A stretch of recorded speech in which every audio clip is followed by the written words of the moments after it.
It's early morning in Korogocho and the banks of Nairobi are bustling. Not with waste and pollution, but with hope. For years, Nairobi River has carried the weight of the city's waste, choking under plastic, sewage and industrial pollutants. But now, change is flowing through its waters.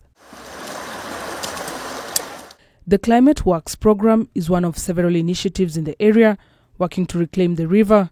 Over 20,000 youths have been employed to clear solid and liquid waste, unclog drainages and restore riparian land. They cover about 85 kilometers, part of which is the 45 kilometers which were reclaimed in April, May when we had a lot of rains. And the government made the effort to evacuate people who were at high risk of flooding. That we have had a CBO, community-based organization, that has voluntarily been doing a very good work in the parks, and their chairman is here. And therefore the government is now coming on board to try and support them towards the efforts that they have been making. The impact is being felt beyond the riverbanks. Crime rates have dropped and communities once at risk of flooding are now safer. Wakati kwanza hii river ikibomolewa, kuna wengine waliona wametupwa. Hata sisi tukalala nje na familia zetu, lakini kumbe ilikuwa na manufaa kwa rais. Hatukujua tutapata kazi. The program is not only about cleanup, it's about transformation. A group known as Comgreen, once entangled in crime, is now leading awareness campaigns to encourage more youths to join the cause. Tumeweza sensitize the community about the importance of maintaining the riparian land. Na wameweza kutii pia mayouths wengi from within Nairobi wameweza kusoma kutoka kwetu kwa sababu life yetu ilikuwa gatu in crime, lakini sisi tuliweza kuchange the society. Coach was believing in the many bad names, like when ukisikia coach unasikia kuna muggings, wizi za kila aina ulikuwa unasikia ziko within the Korogocho. So our aim was to transform the Korogocho and to reduce the rate of crime, and my youths waweze kufanya kitu constructive kwa sababu sasa ukiangalia there is a bigger change than before. With 6 sections of the river zoned for cleanup, the next phase of regeneration will go beyond waste removal. Engineers are set to widen and deepen the river, ensuring a smoother flow. Plans for community parks along the riverbanks will offer green spaces for recreation. We will do a completely new trunk sewer line of 54 kilometers on both sides of the river, from Naivasha roads all the way to Kariobangi through to Dadora. We will also do a lot of walkways along the river so that our people can be walking along the river.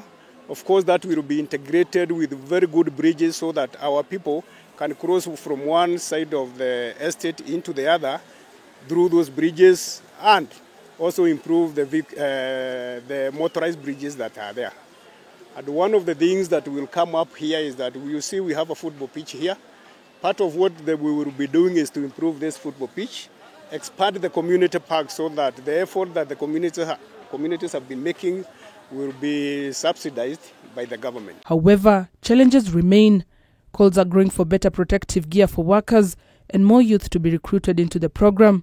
Hatuwezi ingia bila gumboots, the gloves, the protectors. Things like the reflectors are not enough.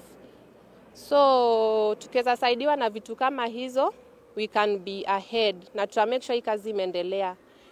The youths are so many, but only a few are benefit from this. So we'd request add us more chances, more spaces, so that many youths can benefit from this thing. Next week, a new initiative will be launched, expanding efforts to cover more sections of the river. Projection is in phase 1 was actually to take 4 months, and I'm happy to report that out of what was projected, we have achieved 95% of all the scope of work that we had projected to do.